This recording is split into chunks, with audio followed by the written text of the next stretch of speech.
sacudo a la carta a los Gálatas, al capítulo 5, donde vamos a leer la parte final, que es la que ya venimos mirando. Así que vamos a ver que desde el versículo 16 podemos empezar, pero ya es la parte final, la que vamos a mirar hoy. Desde el versículo 16 del capítulo 5, para seguir juntos mirando esta carta y sus enseñanzas para nosotros, recogiéndolas de la enseñanza que el apóstol dio a aquellas iglesias. Digo pues, andad en el Espíritu y no satisfagáis los deseos de la carne, porque el deseo de la carne es contra el Espíritu y el del Espíritu es contra la carne, y estos se oponen entre sí para que no hagáis lo que quisierais. Pero si sois guiados por el Espíritu, no estáis bajo la ley. Y manifiestas son las obras de la carne, que son adulterio, fornicación, inmundicia, lascivia, idolatría, hechicerías, enemistades, pleitos, celos, iras, contiendas, disensiones, herejías, envidias, homicidios, borracheras, orgías y cosas semejantes a estas, acerca de las cuales os amonesto, como ya os lo he dicho antes, que los que practican tales cosas no heredarán el reino de Dios. Mas el fruto del Espíritu es amor, gozo, paz, paciencia, benignidad, bondad, fe, mansedumbre, templanza. Contra tales cosas no hay ley. Pero los que son de Cristo han crucificado la carne con sus pasiones y deseos. Si vivimos por el Espíritu, andemos también por el Espíritu. No nos hagamos vanagloriosos, irritándonos unos a otros, envidiándonos unos a otros. Amén.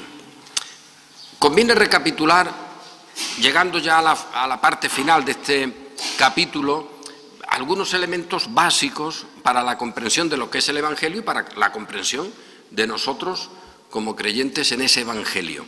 He leído antes el texto de la carta a los Romanos en el capítulo 7, que ya hemos citado en alguna otra ocasión, porque es un texto donde se dice algo esencial, aunque el ejemplo que el apóstol pone puede ser variable y pensarse en un modelo de matrimonio o en otro, en el modelo judío, en el modelo romano, no importa, pero lo que se dice es, para que un nuevo casamiento sea legal, sea válido, se tiene que producir la muerte. Sin la muerte previa de uno de los cónyuges para que el otro se case, sin esa muerte no hay posibilidad de que el nuevo matrimonio sea válido. Y Pablo dice, nosotros estábamos unidos, estábamos casados, nuestra referencia, que ahí ni siquiera se valora, sino nuestra referencia era la ley. Y con la ley no podíamos ser de Cristo, porque es incompatible, porque la ley está en relación con el pecado y siempre lleva consigo la muerte. La ley es lo que da fuerza al pecado, el poder del pecado es la ley, y donde está la ley, pues ahí hay muerte. Para nosotros estar en la vida con el resucitado, como nos dirá el propio apóstol, pues es necesario que esa situación muera. Y podemos decir que muere la ley, morimos nosotros para ser de otro. No importa tanto la comparación como el hecho en sí de que si estamos todavía en la ley o la ley tiene que ver algo con nosotros, pues no podemos ser de Cristo. Y esto puede parecer chocante, pero es así lo que nos dice la Escritura. Habéis muerto para ser de otro. Ya no estáis bajo la ley. Ahora, aparte de la ley, ha aparecido la justicia de Dios. Y con todo esto, ¿qué nos queda? Pues que efectivamente nosotros ahora proclamamos desde el principio que somos de otro, del resucitado. Y que Él es el referente, Él es el que nos da nuestra identidad. Nuestra identidad, por lo tanto, no está basada en ser esclavo o libre, en ser judío o griego, en ser hombre o mujer. las cuales cosas tienen referencia en la medición legal. Pero en Cristo hay una nueva creación. Y siempre decimos nosotros, con esa alegría por nuestros chiquillos, y en esa nueva creación están nuestros niños, con toda la gloria de la redención. No tienen ni un ápice de menos por el hecho de ser chiquillos. Ni nadie tiene un ápice de más por el hecho de ser un viejito. Aquí no hay edad, sino la nueva creación en Cristo. Y esa es una nueva creación eterna, la vida eterna. Y además la identificación es por el Espíritu. ¿Qué identifica al creyente en este nuevo pacto, en esta nueva situación? También antes, pero vamos a dejar las discusiones posibles. Pero ahora, cuando Cristo ha resucitado, somos de Él. Pero nos dice Pablo, no podemos ser de Él sin la muerte de lo anterior. Porque no se trata de una evolución, no se trata de un desarrollo de algo que había y que luego se arregla. No, es algo que tiene que ser condenado y muerto. Y eso se ha producido. Y este es el Evangelio de la gloria de Cristo, este es el Evangelio de la salvación. No hay condenación. No hay condenación. Entre otras cosas, porque no hay ley para nosotros que condene. Porque eso pertenece al antiguo modo respecto a nosotros, que podemos hablar de la antigua manera, de lo que erais antes. Antes erais tinieblas, ahora sois luz. El Señor, cuando éramos enemigos, haciendo malas obras, nos justificó. Pues ese antes corresponde solo a nosotros. Hay otra parte de la humanidad que vive todavía en ese antes. Y dentro de ese antes, dentro de esa relación con la ley, está la religiosidad del ser humano, también la cristiana. Y tanto. Entonces, en esa cristiandad, el evangelio que se anuncia es un evangelio de arreglo, es un evangelio de progreso, de evolución, pero no de muerte y vida. Mientras que nosotros anunciamos con Pablo, con la Escritura, este evangelio de la vida. Y esto es algo glorioso. ¿Cómo no lo va a ser? Y por eso nosotros decimos, mira, los creyentes ahora, los que estamos aquí, estamos en la presencia del Señor y estamos en la Jerusalén celestial y estamos en la presencia de los millares y millares de ángeles y en comunión con los espíritus de los justos hechos perfectos. Y estamos ya. No se trata de que vamos caminando y luego cuando muramos ya estaremos. Esto hay que reiterarlo continuamente porque ese modelo de progreso, claro, para la Iglesia de Roma, midiendo, también dice, oye, pues tampoco se puede progresar tanto. Hay que meter a la gente todavía en un camino indefinido que sería el purgatorio, para que siga eso arreglándose.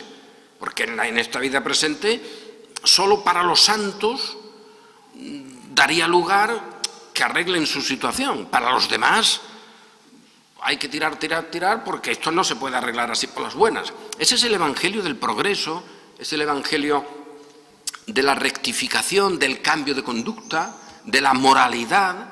Ese es el evangelio de la ley moral, que ya hemos dicho aquí, cuidado con ese término, porque a veces se quiere decir una cosa y es correcto.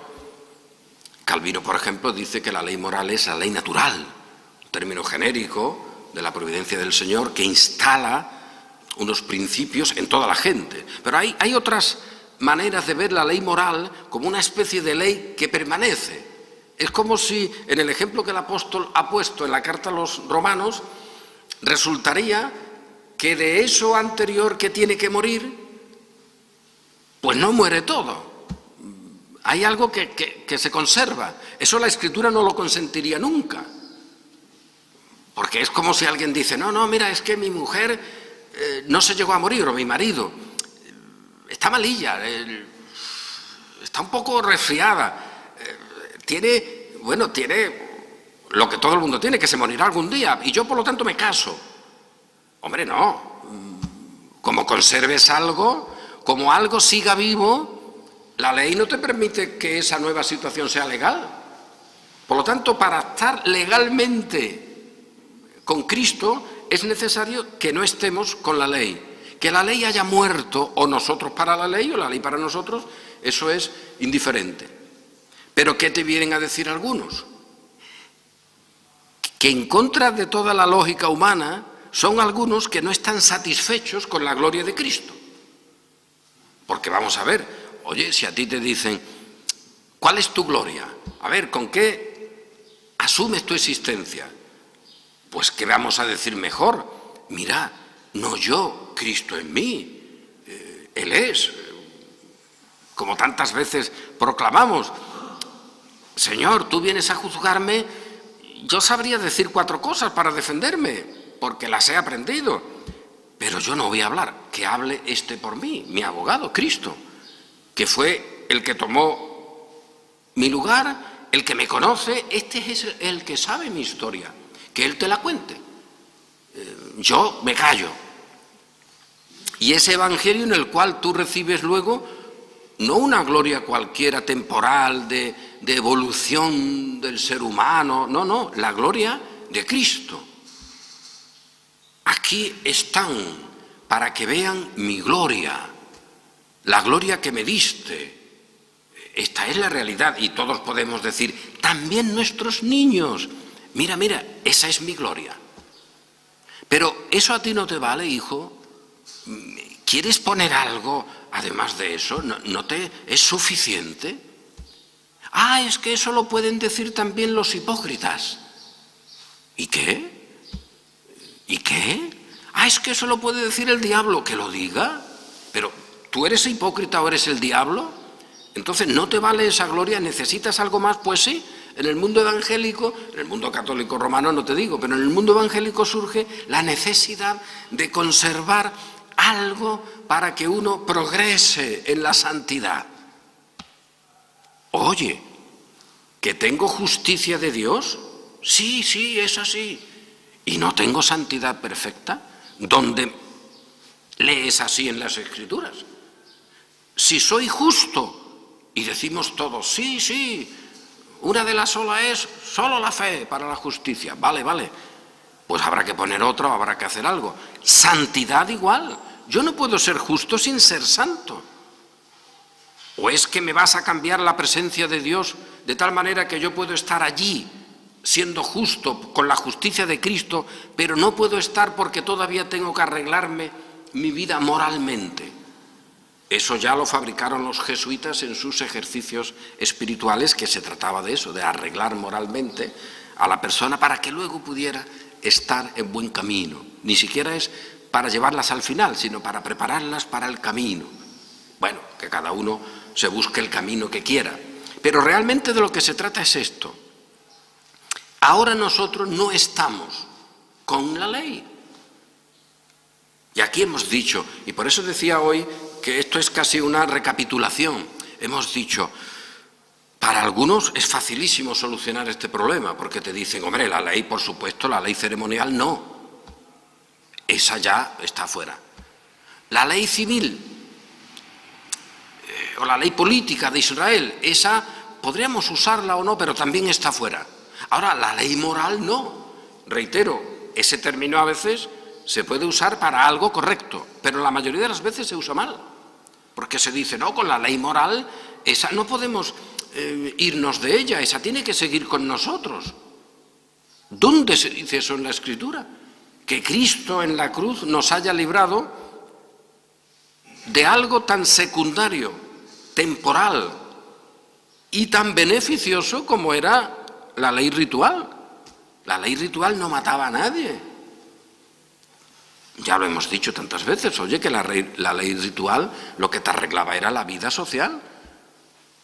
Habías transgredido, te habías convertido en impuro por tocar un muerto, la mujer en su costumbre mensual, por cosas naturales o circunstanciales, nunca por la rebelión contra Dios, que contra esa situación no había ningún rito.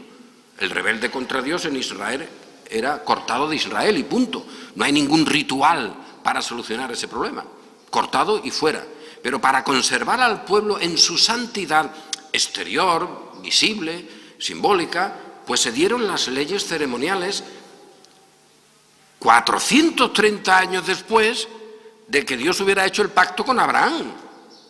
Y ahora uno dice, no, pero lo que Cristo hizo en la cruz, esa obra grandiosa, es para librarnos de la ley ceremonial.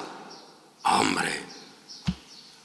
O si alguno va más allá y dice, para librarnos de la ley civil. Hombre, tampoco era tan mala esa ley.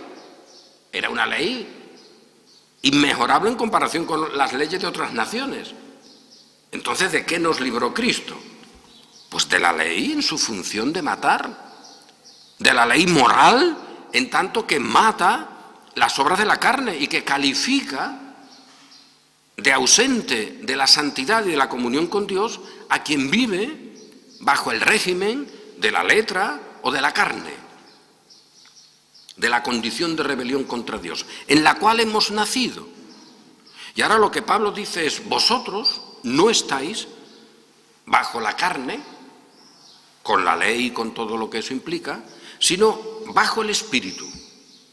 Y eso es definición de la Sagrada Escritura, que es, como todos sabemos, inerrante, es toda inspirada y es la palabra del Señor del principio al fin.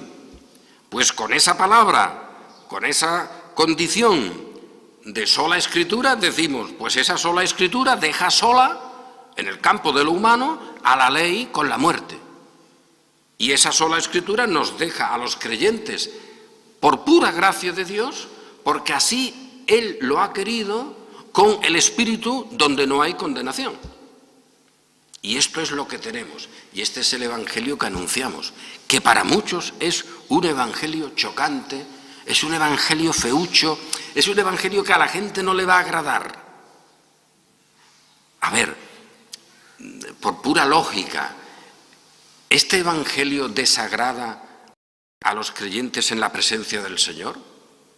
¿Esto que estamos diciendo le sonaría mal a los que están en la presencia del Señor? A los que alaban a Cristo y dicen, tú solo eres el Rey, tú has vencido, tú nos has librado, tú nos has hecho. Seguro que no. Y para nosotros esto no tiene problema, porque ahora no hay que dar ni siquiera el siguiente paso. ¿Y los que están en la presencia del Señor no somos nosotros? Pues sí que lo somos, todos los redimidos. Y estamos en la presencia del Señor con los nuestros. Y esa es la comunión de los santos también. Queda caminar hasta que seamos librados de este cuerpo físico. Mientras que estemos en él, el apóstol Pablo te dice, ¡ay, miserable de mí!, que tengo esa realidad de rebelión todavía, de pecado, de tal manera que no hago lo que quiero. Y me doy cuenta de que vivo en esa miseria absurda, terrible, ignominiosa de pecar. No solo en los pecados de los que soy consciente, sino en la condición de pecado, esa condición de rebelión. Pero Pablo dice, esta es una situación que me hace clamar, miserable de mí, pero no me quita lo otro, no hay condenación para mí. Y el apóstol llega a decir algo que dáselo a los hipócritas si quiere para que jueguen con él, pero para los creyentes es esencial. Ya no lo hago yo, sino el pecado que mora en mí. Pero ese no soy yo. Esa es un resultado, esa es una condición y resultado del modo de existir en el cual existo hasta el final, que es la carne, la circunstancia, la relatividad de la historia. Pero para el creyente eso no es una excusa, porque el creyente que puede decir, miserable de mí, tampoco le quita el dolor por el pecado el decir, pero ya no soy yo, sino el pecado que mora en mí. Eso no te da satisfacción, lo único que te da es comprensión de la realidad. Y en esa estamos. Y el apóstol, al terminar este capítulo, le está diciendo a los Gálatas, ¿vosotros qué queréis hablarme de la ley, de que solo Cristo puede ser eficaz si tiene también los ritos o los cumplimientos legales? Si junto a la cruz te llevas el código de conducta que tu iglesia o tu cultura haya establecido y me dices que sin ese código no vale la cruz, a ti te digo que tú con eso, por mucha cruz que me traigas, por muchas olas que me traigas, estás solo en la condenación porque estás en las obras de la carne, estás en la ley. Y ahí solo hay condenación. Y por lo tanto tu actividad, oye, una actividad extraordinaria, como apóstol del Señor, que has trabajado mucho, como maestro, porque allí había maestros que venían de otros lugares trayendo estas cuestiones, y esto me lo puedes traer como quiera, con el sacrificio de tu vida, entregando todo lo que tú quieras y tengas para los pobres, incluso poniendo tu cuerpo para ser quemado. Pero esto son obras de la carne, dice el apóstol. Y en esas obras de la carne, pues hay ahí un supermercado evidente. Ya hemos dicho incluso, un poco contrastando de esa obra de la carne, alguno puede decir, uy, las orgías. Yo de ahí, en esa estantería no quiero nada, voy a luchar contra eso. Y me voy al convento o al monasterio. Y allí me doy pedradas contra la carne, ¿no? Y allí venzo. ¿Qué va? Estás en el mismo sitio, bajo el mismo diablo, bajo las mismas obras de la carne, pretendiendo quitarte la carne a pedradas. Estás en las obras de la carne, aunque haya algunos que esas obras la manifiesten groseramente en unos actos, pero otros la manifiestan en otros actos. Y de esos están las envidias, los homicidios. Oye, envidia, ¿eso cómo se mide? Están los celos, los pleitos. En esto hay una autora que antes mencioné, María Elvira Roca Barea, que viene a decir en sus escritos, la buena señora, que el protestantismo, del que no tiene ni idea, dicho sea de paso, en Europa produjo las guerras. Y donde entró, allí hubo unos conflictos, unas guerras tremendas. A esta buena señora habría que decirle que lea un poco las guerras italianas, que nada tienen que ver con el protestantismo, donde los cuerpos santificados del papado pues producían en Italia unas broncas entre familias, unas guerras, que no hay manera ni siquiera de dibujarlas en un mapa. Tú puedes ver ahí 100 años de conflictos entre familias, entre grupos, entre ducados, con robos, con pleitos, con celos, con iras, con contiendas, con disensiones, con herejías, con todas las obras de la carne, sin protestantismo. Pero bueno, estas son las cosas que a veces se dicen y se mantienen. Frente a eso, además, y lo hemos señalado aquí, y esto es una recapitulación, tenemos que el espíritu es intención, es propósito, es una situación de estar caminando hacia.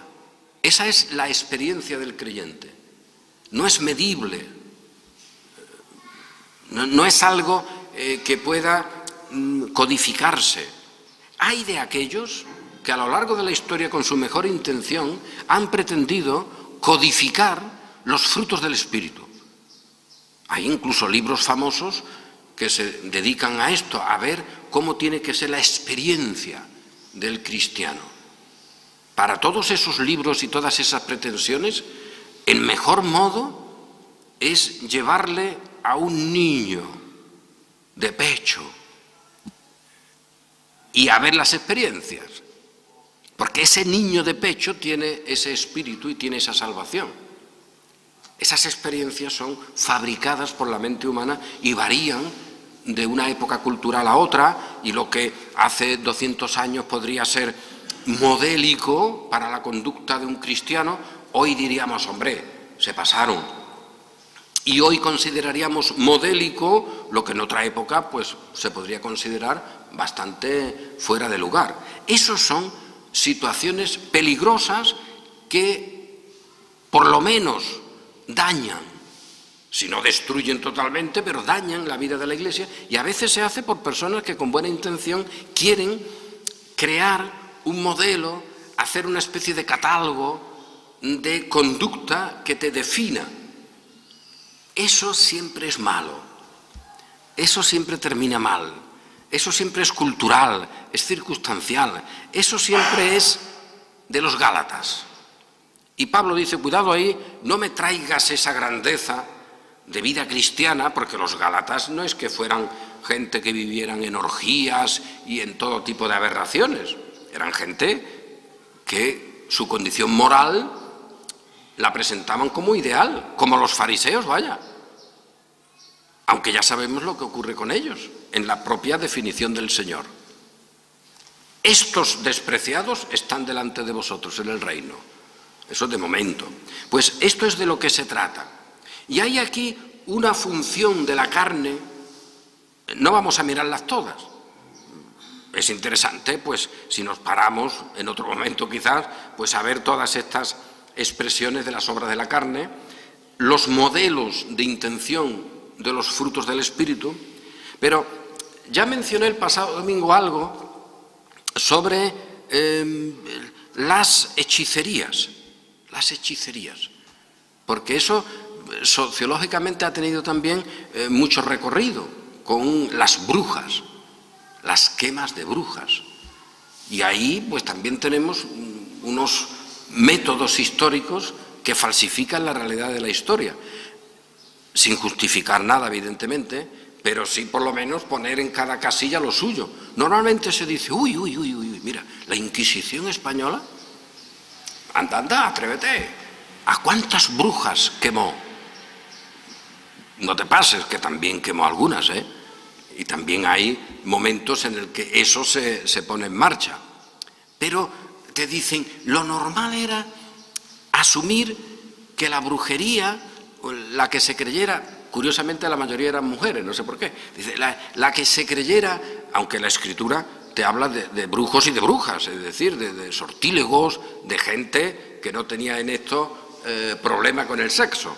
Y te dicen que eso era contrario a lo que el Señor había organizado, a la naturalidad de la existencia humana en relación con su Creador, porque pensaban que podían dominar la naturaleza sin relación con Dios. Ese es el modelo fundamental de lo que sería la hechicería, la brujería, en fin, los elementos de control sin necesidad de acudir a Dios.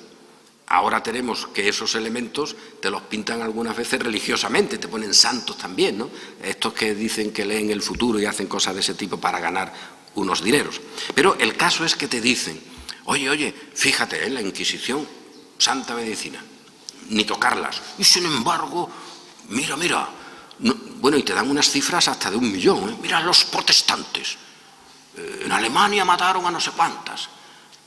Vale, mataron a muchas, y lo hicieron muy mal los protestantes y los católicos, porque las cifras de brujas quemadas en lo que sería el mapa de Alemania, pues tú ves allí, aquí quemaron a 70 en tal juicio. Oye, pues ese era un lugar totalmente católico de misa diaria.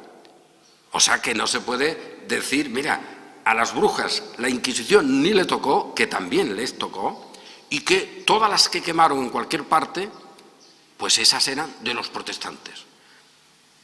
Eso hay que estudiarlo y verlo, no, las cifras no son como son, el daño es terrible y la situación social que produce eso también. Pero una obra de la carne nos dice, el texto de la Sagrada Escritura y del Antiguo Testamento también, cuando se explica el desorden natural, es el de la hechicería.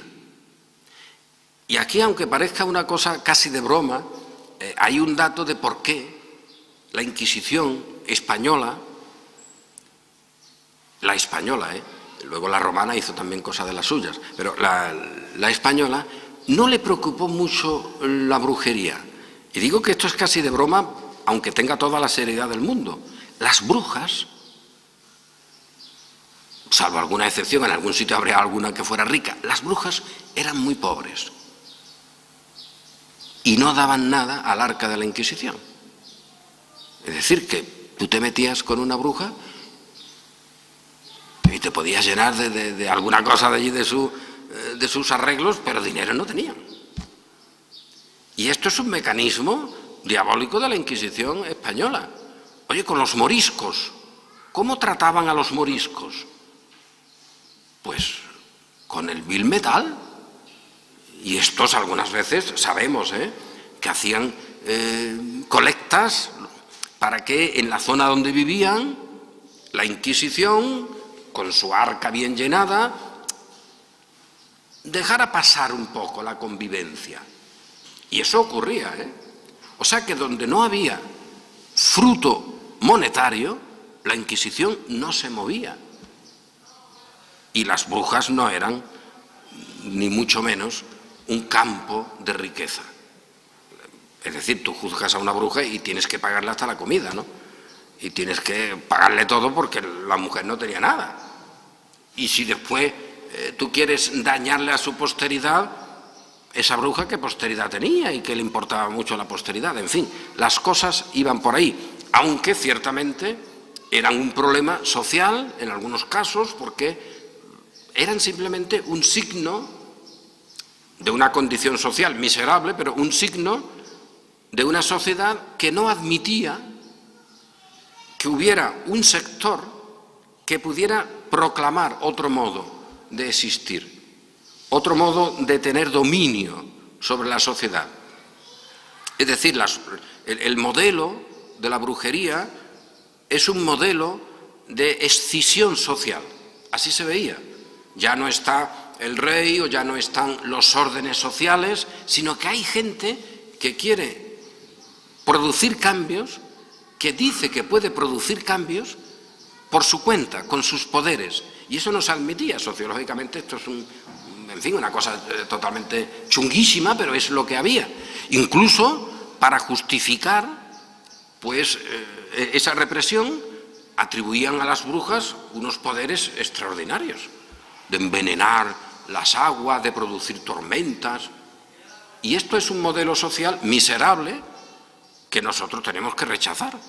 El que se entienda en una sociedad que cualquier sector que conteste a lo que está establecido ya se considere algo que tiene que ser destruido así por las buenas, en vez de estudiado o analizado. Pero, reitero, la Inquisición española no trató a las brujas con mucha identidad, entre otras razones, porque no tenían cuenta corriente. Y además, y con esto termino, el modelo de recapitulación de lo que hemos venido mirando hasta el día de hoy, además, la Iglesia romana y la Inquisición como defensora de ese romanismo, aunque tampoco hay que engañarse,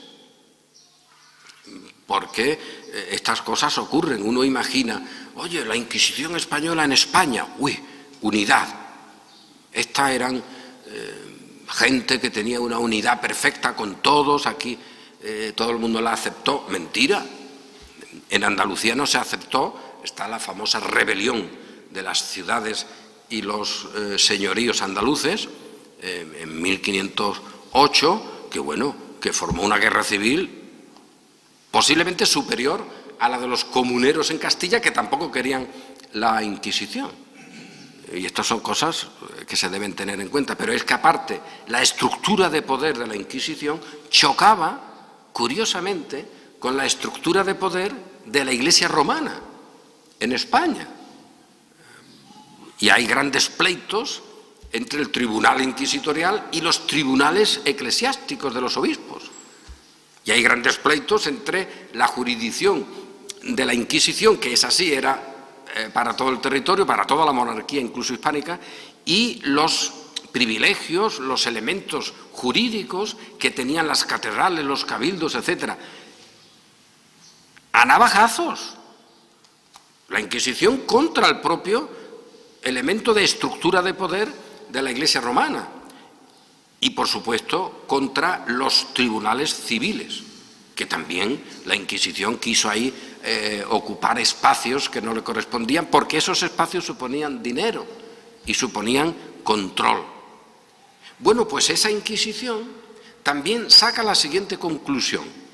Oye, vamos a ver, que para brujos nosotros vamos a ponernos a discutir el poder que pretende esta señora del pueblo con un rabito de lagartija y 4 pelos de un gato, que se eche para el lado. Vente para acá, mira, yo tengo el agua bendita. El agua bendita. Vas a comparar con el puchero sucio de esa bruja. Vamos, es que no hay color. Yo tengo el agua bendita. Es así, ¿eh? Tú entras allí en la iglesia y ya te quita los espíritus. Yo tengo, vamos, para la tormenta, para la sequía, donde se ponga el trozo de la sangre de no sé qué, o el cachito de cruz de no sé cuánto, o San Fulanito, hombre, va a venir una bruja a hacer un hechizo, nada. Y la ceniza, esa ceniza que hago yo así, y esta ceniza no es cualquier cosa. Esa bruja va a venir con ungüentos. Tengo yo aquí los santos óleos. Va a compararse. Es más, si todavía hay dudas, aquí tengo yo la Eucaristía. ¿Qué me va a decir esa señora? ¿Que me trae algún muerto de la tumba para que ahora se le presente a fulanito? Cristo mismo, cuerpo, sangre, pleno, míralo ahí. Un cura que tampoco tiene que ser muy especial. Si es que nosotros somos gente que no tenemos que ser ni especialistas en cosas de este tipo. No tenemos que hacer un proceso de bruja que requiera no sé cuánto, nada. Una pequeña bendición, y eso que antes era una materia se ha transustanciado en el cuerpo, la sangre y el alma de Cristo. Vamos, me vais a poner ahora a mí a las brujas, es que ni tocarlas. Esto no es una broma, es que esto es así. Que uno estaba malo en el pueblo y no sabían arreglarlo al pobre, y las brujas le traían un ungüentillo de algo a ver si podía salvarlo. Algunas veces hasta se salvaban, no se sabe de qué ni de qué manera, porque bueno, a veces ocurre, ¿no? Hay cosas que funcionan. Pero cuando un rey estaba malo, porque se dudaba de la eficacia de las brujas, si no también te traen a una bruja. Hay famosos casos de estar el hijo del rey malito, ¿y qué traemos? ¿Qué brujería traemos para que cura este? Hombre, la reliquia de San no sé cuántos, que esa viene además unida a las gotas de leche de la Virgen. Y hay ahí todavía, bueno, si alguno trajera algo de allí de Jerusalén, algún trocito de cruz, eso sería el colmo. Se los ponemos al niño a ver si se cura. Y a veces hasta se curaban, ¿no? Porque salían de esa, ¿no?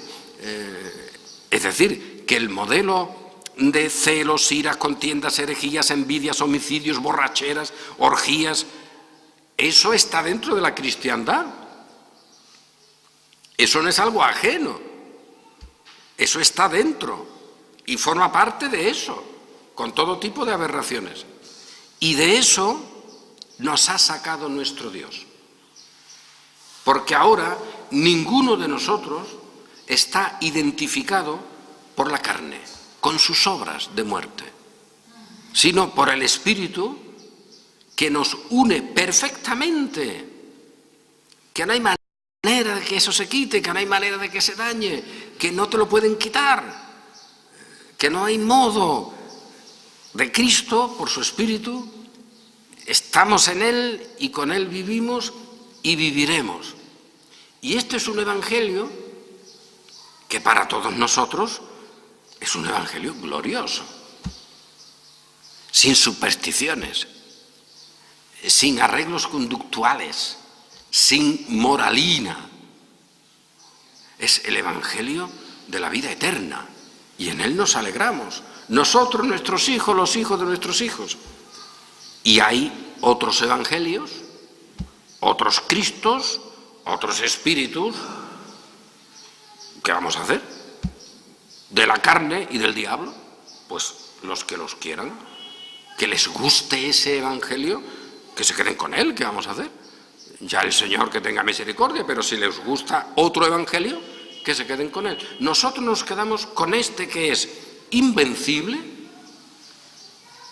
un reino inconmovible que hemos recibido, y también siempre con esta condición. Por lo tanto, como hijos obedientes, por lo tanto, como hijos de luz, andad como corresponde, Por lo tanto, vosotros que habéis recibido este reino inconmovible, con gratitud, servir al Señor con temor y reverencia. Y ahí no hay códigos. Ahí hay un servicio en el Espíritu. Ahí no hay adoración reglada. Ahí hay adoradores que adoran al Señor en espíritu y en verdad. Y ahí hay libertad de los hijos de Dios para hacer las cosas decentemente y con orden, pero sin liturgias ni códigos humanos. Tenemos lo mejor, lo supremo, la propia vida del Espíritu, el amor de Dios en nuestro corazón. Todo lo que la ley podría apuntarte es amarás a tu prójimo como a ti mismo, y eso está con nosotros, los redimidos, también con el muy viejo de los redimidos y con el recién nacido o el recién concebido de los hijos del Señor. Y en esto nos alegramos y gozamos una vez más. Amén.